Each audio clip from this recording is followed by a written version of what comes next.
Hello, everybody. My name is Carol Haney. Thank you, Seth. Kate, you were a great presenter. Amazing, a very good presenter. I'm not as good. I'm going to read from my notes. I head up product marketing at Toluna. Toluna is a market research company, and we do market research for other market research companies. We also do it for pretty much everyone, but our core business is based around doing market research for market research companies. So why do we do market research? We analyze data. This is the big picture, I believe. We analyze data to predict future potential events, allowing us to hedge our bets so that we maximize our return on successful predictions. When we do that, we probably make money or we target the right course.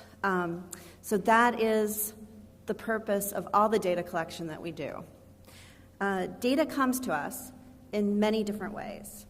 It breaks down into this relatively new form of 15 years, if that, of social online data, transactional data. You could think of the Walmart data, point of sale data, attitudinal survey data, behavior, self-reported behavior, probably in surveys, but something that's coming to the fore, I'm seeing it a lot this year, is behavior that's being tracked passively. You're seeing it on mobile devices, you're seeing it in ambient devices in stores, and that also is another data stream. And all of these data come together for us to do analysis on, to make the decisions, to get to that prediction. There's some really big things going on right now in market research, and not everyone is a market research crowd here, so thought it would be interesting. Facebook has gotten into the market research business. So is Twitter. The biggest player, however, is Google Consumer Surveys. Google Consumer Surveys are completely betting the bank on having the largest panel in the world.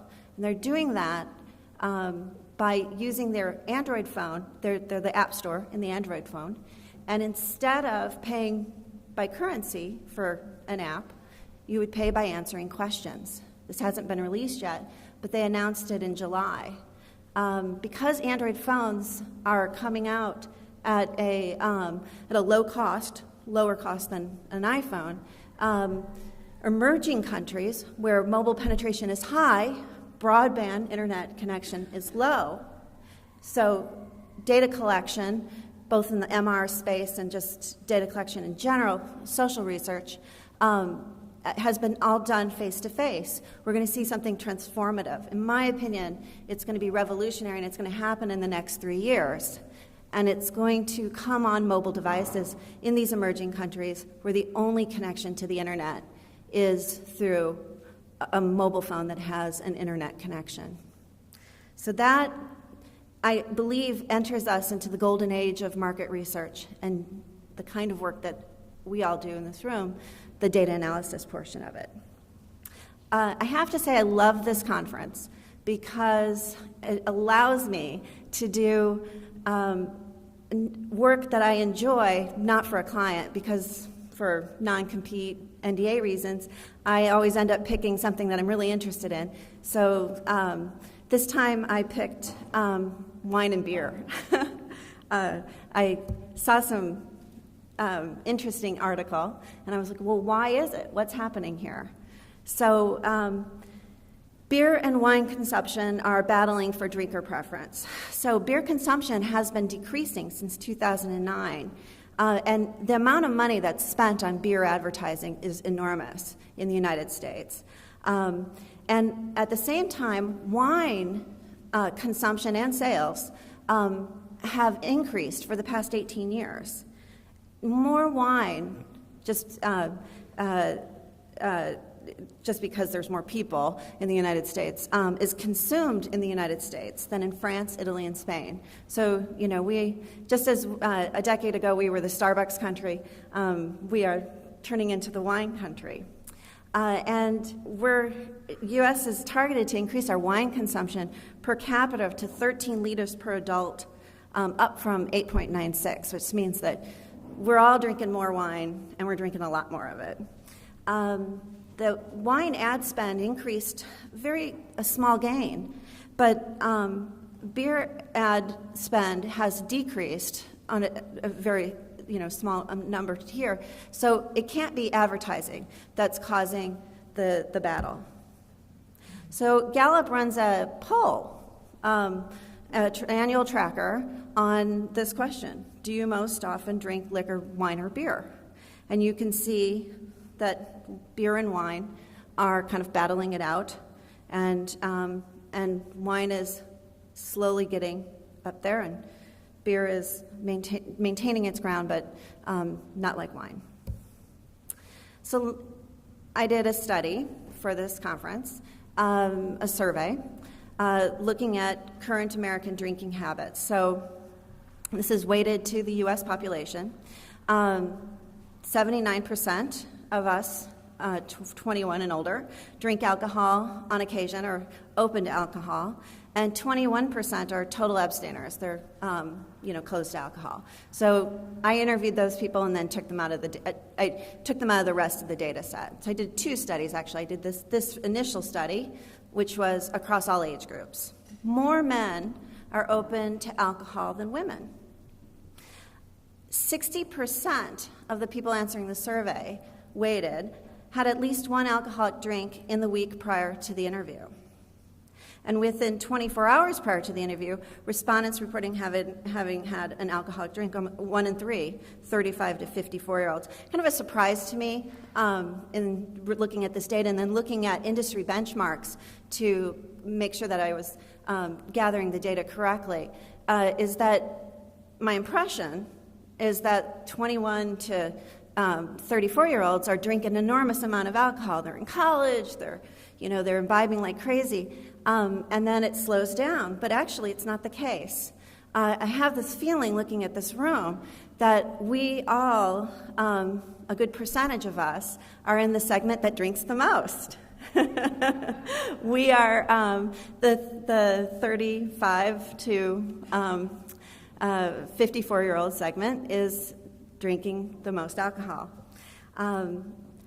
73% of respondents with at least some graduate school experience have had a drink in the past week, compared to those who have had at most a high school degree, 46%. Again, kind of a surprise to me, not the way that I have viewed alcohol consumption in the United States. So looking at, what are people drinking? And I looked at the 21 to 24-year-old segment compared to the 25 to 34-year-old segment, and I'll go into the details of why that is. Beer has decreases from the 21 to 24-year-old to the 25 to 34-year-old segment, 38 to 36%. Wine increases 5%, and that is the interesting part to me. We have people who drink beer and liquor about equally, 17% when they start out, when they're experimenting with alcohol, and then it drops down to about 7% as they grow older. The segmentations, then I did a second study. I did a second study on drinker segmentation.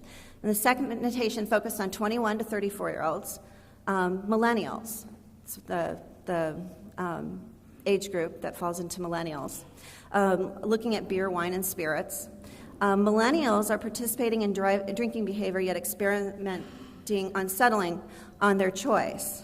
And so this survey looked at drinking-specific behaviors and attitude, as well as general lifestyle behaviors around drinking, and then also their general lifestyle, in order to figure out what the key motivators were that define and drive propensity towards the selection of one type of alcohol over another, because as we see, as the population gets older, we figure out what we like and we continue to drink that specific type of alcohol. Why does it relate to this conference at all? It's to answer some of Kate's questions, because I did an experiment as well. So Kate's penultimate slide had sentiment predicts behavior with social media, Sample set is the sample set representative of the population under test.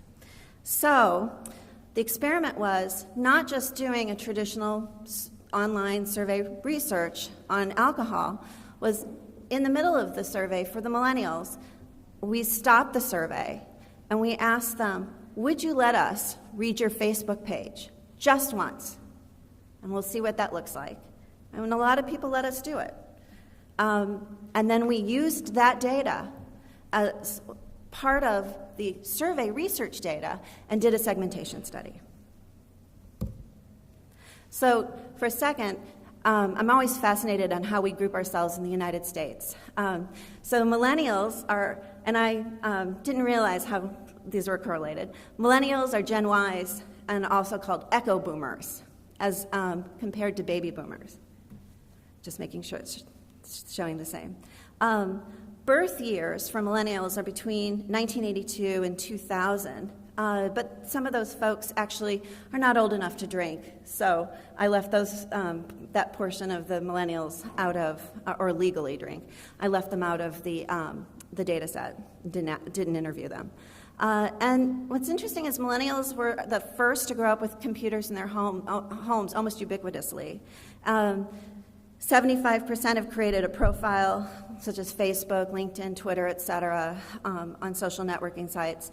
79% send one or more text messages on a daily basis. And some research that I just recently saw, it's an enormous amount of text messages. It's 50-plus text messages a day for a large portion of those millennials. So the survey had 827 21 to 34-year-olds. It was a 10-minute survey. It replicated almost identically to the survey that we did, that I did for the general population. 163 were close to drinking. They said, I don't drink, don't never drink, haven't had a drink, and will not have a drink. But 665 were open to drinking, and then that's who actually went through the rest of the survey. 76% in this age bracket reported regular weekly drinking.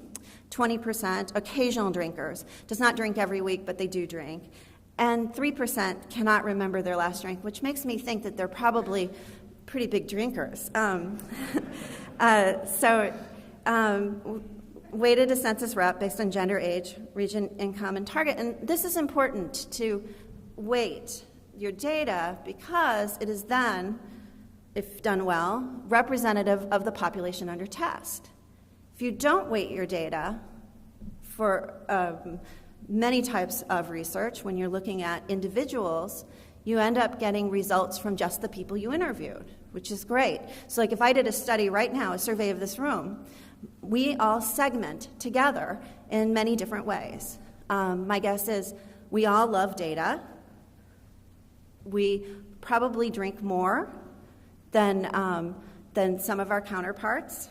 I can see that there are more males than females, so we are a biased sample. So it's important in our analysis to make sure that for the population under test that we do some work to make sure that our sample matches the actual population that we're considering. If we don't do that, we're going to possibly get erroneous results. So survey, just the basic survey questions, demographics, type of alcohol preferences. This is a screenshot just of a portion of the survey. Then ask self-reported behaviors around alcohol, frequency, location, future intent, attitudes toward drinking, social effects, drinking triggers, need for acceptance, stress relieving, and then lifestyle, media habits. These questions I asked, some of them are very specific because I know that they have a high correlation to different segments that break out in the U.S. population. Whether you're an early adopter or a late adopter to technology and new products is actually a good question to segment on, and there's nice benchmarks that the government collects on that data that we can compare against and make sure that our data is continuing to be representative. Over the survey data and the social media data, I collected about 60 data points. So the social media research component.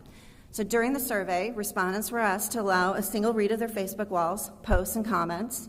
The data was parsed into 4 potential categories. Some of it came in fixed, meaning non-textual, nominal data, numeric data, categorical data. And then some of it came in textual data, and then that textual data was parsed to then create more fixed attributes for the analysis. 351 respondents, so 53% of the folks who took the survey completely through had said, yeah, read my Facebook page. It's in the US. We will not see this kind of openness in other countries. Definitely not in the UK. The UK is just not into that. Why Facebook? Why didn't I use Twitter? Twitter is a public data set, easier to access. And the reason why is that people speak differently on those 2 different channels. Facebook data is a walled garden, so somebody has to allow you to read those posts. Those conversations that go on Facebook categorize in many different ways. We'll talk about that some other time. But what they are is authentic conversations that you're having with a known network. In Twitter, the conversations are not as deep. They're more shallow, and they're with folks that you don't know. So your responses are different. So you're more honest. In Facebook data, you're more forthright and forthcoming in Facebook data than Twitter data. And I'm making this statement, it's a blanket statement, but I'm making it based on research I've done over the past 3 years, looking at both data sets. Approximately 87,000 posts were read. So, how is it done? So, first, the explanation request in the middle of the survey. When you connect with a game, app, or website using your Facebook account, you give the game, app, or website your basic info and the ability to read your posts and comments. For a monetary incentive, will you allow the survey to do the same activity for market research purposes? What's really surprising to me is the previous research I've done is that folks who sign up in Facebook for an app or some type of component in the open graph, even though the text is, and we'll see that here, even though it says what they're actually doing, they have no idea that once you've signed up for an app and you've allowed somebody to access your data, that they can access it all the time. That, this is why they've made that app. It is, you're openly sharing your data with applications, and folks just don't realize that. So with this one, we said just a one-time pull. And if yes, then they go through the Facebook login procedure.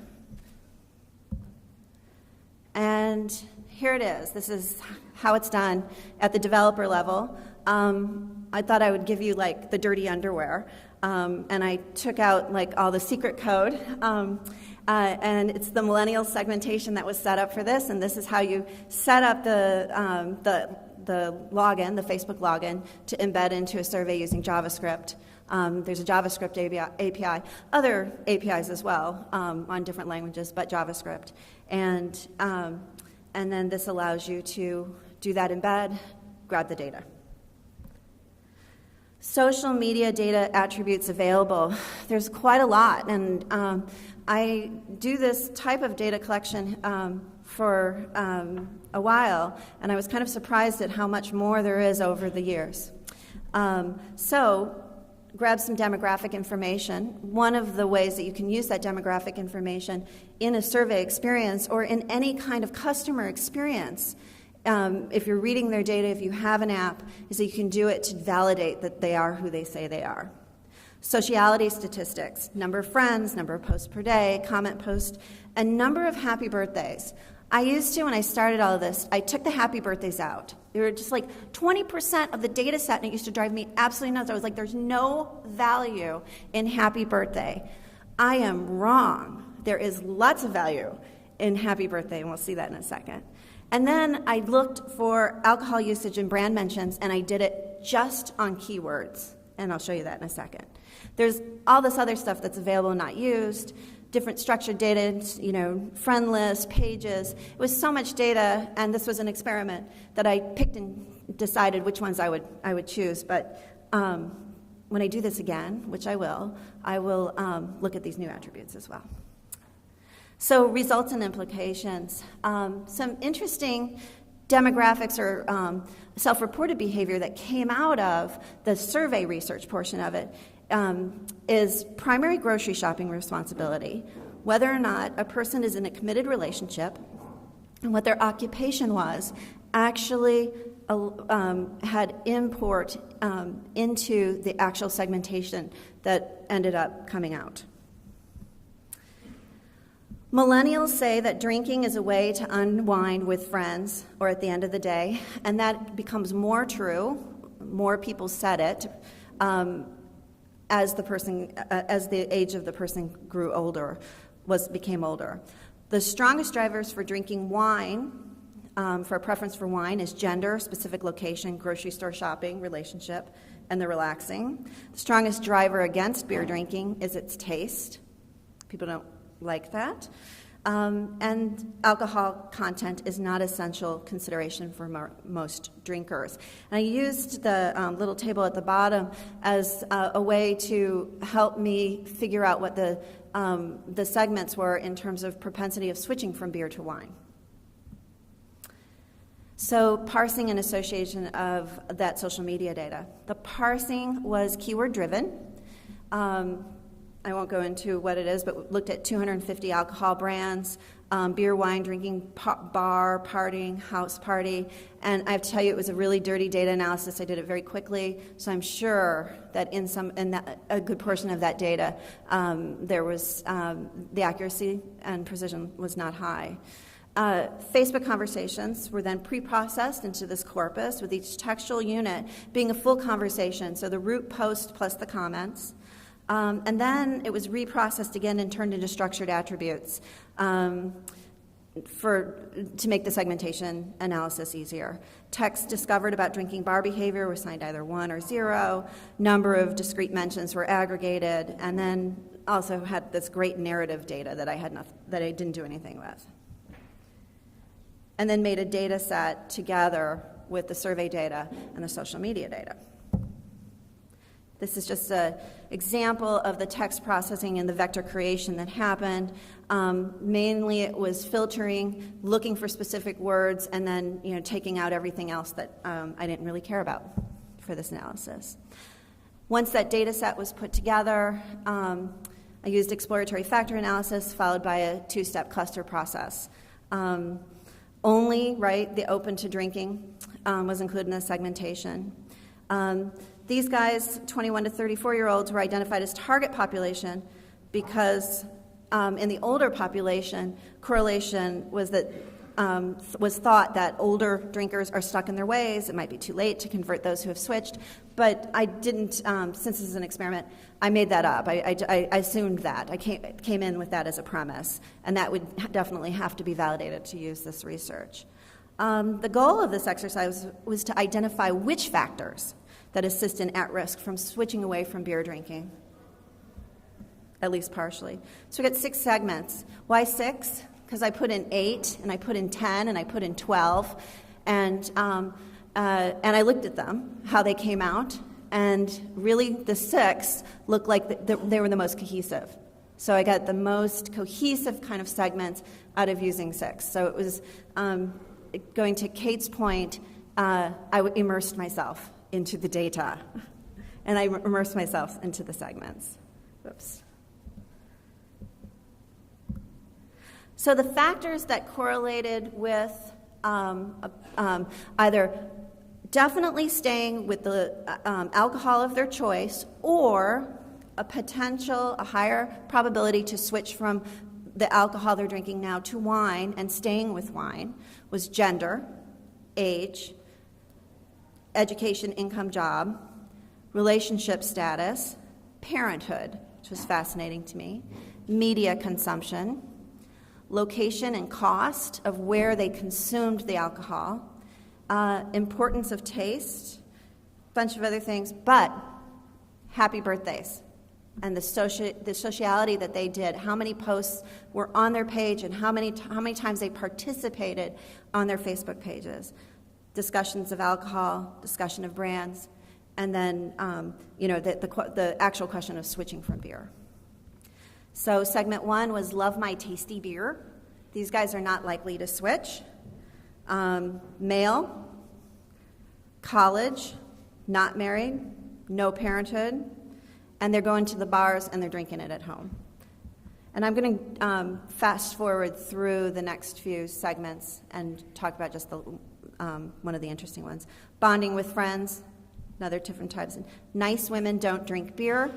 Saw that in the comments, the open-end comments in the survey, as well as on the Facebook pages. Married, not a parent. It's my lifestyle. These are folks who, this is what I'm doing. It's my lifestyle. I drink, and I might switch to wine if my social group switches to wine. Living on the wild side, females, educated, very well educated, not married, are drinking at bars, doing it to relax, maybe switching from beer, but not as much as the last segment. Moms at home, relaxing. This segment switches from beer. They shop, they have kids, they're drinking at home and at restaurants, and they drink to relax. And these are our wine drinkers who are switching off of beer when they're younger. Seth is going to pull me off the stage in about 2 seconds. So thank you very much.